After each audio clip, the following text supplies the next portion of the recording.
Masayahin palaban pero wag mong susubukan ang pasensya niya. Ang mood niya roller coaster pero ang puso niya solid. Ang jolly short-tempered person ng Bataan. Please welcome Melanie.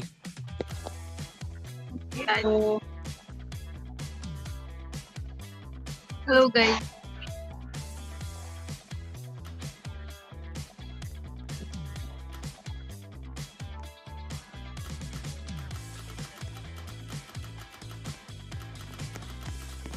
Marcos, di mo nababasa yung kay Ivan.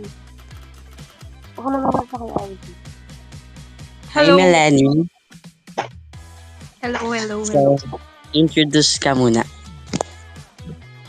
Hello po, Melanie team from Bataan.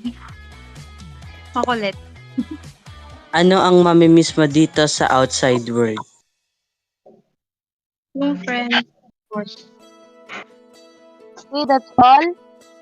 Maaari ka na pumasok sa course. So bye guys.